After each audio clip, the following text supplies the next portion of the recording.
भाई ने सवाल किया है खाली पेट पानी पीना चाहिए। मेरे मोहतरम भाइयों, हम सबकी ना सबसे बड़ी प्रॉब्लम ये है, हमारी सबसे बड़ी प्रॉब्लम है ये मोबाइल। इसके ऊपर जो इन्फॉर्मेशन आती है ना, हम आंखें बंद करके उसके पीछे लग जाते हैं। इसको ना समझ लीजिए। इसके ऊपर एक रिसर्च आई,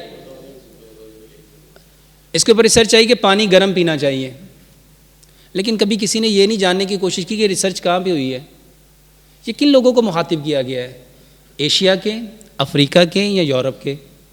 मेरे मोहतरम भाइयों, जहाँ पे बर्फ़ पड़ी हुई है, जहाँ पे यख ठंडी हवा चल रही है, -4, 5, 6, 7, 10, 15, 20 टेम्परेचर है, वहाँ पे कोई ठंडा पानी पिएगा?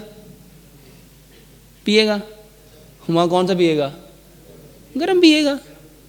अच्छा, और एक जगह पे आपके आजो सिबी में वहाँ 52 टेम्परेचर है, वहाँ पे अब बंदा वहाँ पे पानी गर्म करके सुबह सुबह उठ के पी रहा है। ये है एजुकेटेड स्टूपिड। ये कौन है?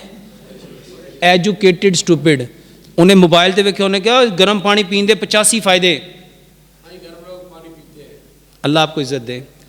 85 फायदे, और दड़ दड़ दड़ दड़ उसने 85 फायदे सुन के सबको कहा, ओए सवेरे गर्म पानी पीना है, सवेरे गर्म पानी पीना है, सवेरे गर्म पानी पीना है। अच्छा, बैठे कहाँ हो? टेम्परेचर क्या है? अच्छा, कॉमन सेंस यूज़ करो कि यहाँ आपकी बॉडी, अब आपके इनर का, आपको पता है आपके इनर का टेम्परेचर जो होता है वो 98 फ़ारेनहाइट होता है, 37 सेल्सियस होता है, और बाहर का टेम्परेचर कितना है? 52। अब बॉडी को क्या करना चाहिए? इसको अंदर से, इसका टेम्परेचर कैसा होना चाहिए कि वो बाहर के चीज़ों को क्या कर सके?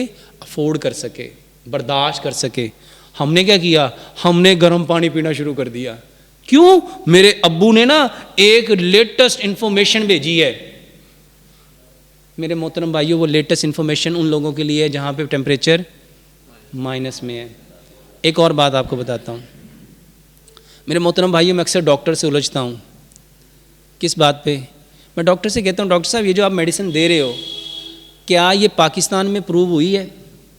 क्या पाकिस्तान के लोगों के ऊपर इसके एक्सपेरिमेंट्स किए गए हैं? ये मेडिसिन उन लोगों के लिए बहुत ही ज़बरदस्त है जहाँ पे इसके एक्सपेरिमेंट्स हुए हैं, और जिनके ऊपर एक्सपेरिमेंट्स हुए हैं वहाँ सबसे पहले जो चीज़ काउंट करेगी वहाँ का वेदर है, फिर वहाँ के जो लोगों की जो नेचर ऑफ लाइफ है वो है, फिर वहाँ का जो एटमॉस्फेयर है वो है, उसके बाद वहाँ जो लोग रह रहे हैं उनकी मेंटेलिटी क्या है, उनका जो इंफॉर्मेशन का लेवल है वो क्या है। तो ये उन लोगों के लिए तो अच्छी हो सकती है। अच्छा, हम बड़े फ़ख्र से कहने हैं, मेरा अब्बू ना वो दवाई खांदा है अमरीका तो आंदी है। तो बताओ, क्या वो उसको सूट करेगी? क्या वो उसके टेम्परेचर, अच्छा क्या उसकी बॉडी के लिए वो कैपेबल है? मेरे मोहतरम भाइयों, अंधी तकलीद मत करो। हम इस बात पे तो बड़ा कहते हैं कि अंधी तकलीद करना क्या है? क्या है? जहालत।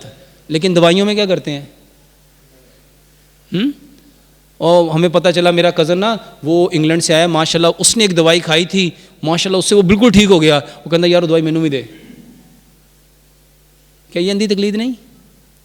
तो मेरे मोहतरम भाइयों, काम वो करो जो प्यारे पैगंबर जनाब मोहम्मद सल्लल्लाहु अलैहि वसल्लम ने